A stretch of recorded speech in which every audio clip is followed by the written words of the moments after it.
All right, let's talk about something that trips up just about everyone at some point. Matrix multiplication. It sounds straightforward, but it's really a tale of two very different methods, and knowing which is which, well, that's the whole game. So you probably think you've got this down, right? But what if I told you there isn't just one way to do it? What if the symbol you use, just a tiny little dot, could completely, and I mean completely, change the answer you get? Just look at this. On the left, a normal asterisk gives you one result. But on the right, with that little dot asterisk, the exact same two matrices give you a totally different answer. So what in the world is going on here? This is what we're going to unpack today, the two fundamental tools of matrix multiplication. Okay, first up, let's talk about the one we all learned in math class. We're going to call this one the classic. This is your standard by-the-book matrix multiplication. The secret sauce here is something called the dot product. See, this isn't a simple one-to-one operation. To get even a single number in your new matrix, you have to take an entire row from the first one and combine it with an entire column from the second. And here's how that dance works. Let's say you want the number in the top left corner of your answer. You take the whole first row of matrix A, the whole first column of matrix B, multiply their matching elements together, and then add all that up.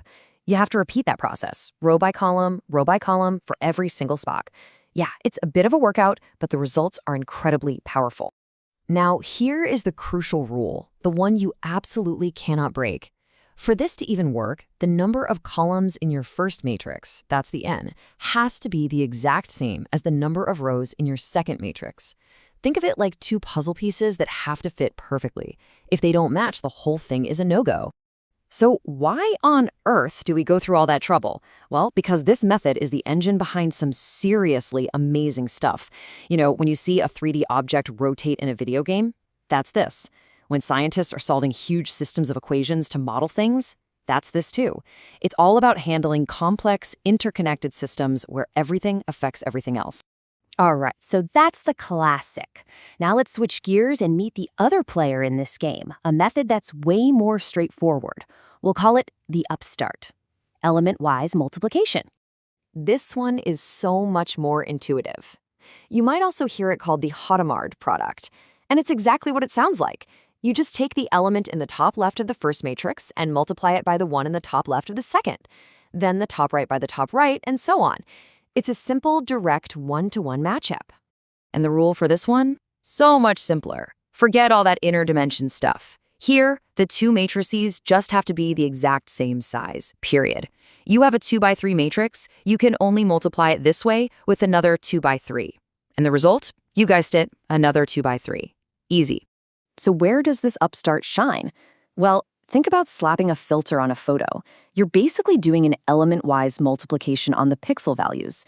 It's also a huge deal in neural networks. It's the perfect tool for things like scaling, filtering, or applying one change across a whole bunch of data points at once. Okay, so we've met our two contenders, the classic and the upstart. Now let's put them in the ring, side by side, for a direct comparison so we can really see what makes them tick. This right here, this slide is the whole story in a nutshell. Let's walk through it. The rule. Classic uses that complex row-by-column dance, while the upstart is just a simple one-to-one pairing. Dimensions. Classic needs the inner dimensions to match. Upstart needs the entire matrices to be identical. Notation is a dead giveaway. A plain asterisk is usually the classic, while a dot asterisk or a little circle means you're doing element-wise. And finally, the whole point of it all, the purpose. Transformations in systems versus filtering and scaling. They're two totally different tools for totally different jobs. So, what's the big takeaway from all this? Honestly, it boils down to one incredibly simple but powerful idea. You've just got to pick the right tool for the job. And this is the most important part. It's not a competition. One isn't better than the other. They're both absolutely essential. The real skill is looking at a problem and knowing exactly which tool to pull out of your toolkit. So when do you reach for the classic? You grab it when you're doing things like 3D graphics, rotating, scaling, moving objects in space. Or when you're modeling these big, complex systems where every part is connected, like in a physics simulation. This is your go-to for deep structural transformations. And when is it time for the upstart? Well, you use this when you need to make a direct parallel change. Think of adjusting the brightness of an image, applying a 10% discount to an entire inventory of products, or tweaking the weights in a machine learning model. It's for simple, direct applications across a whole set. And that's really it.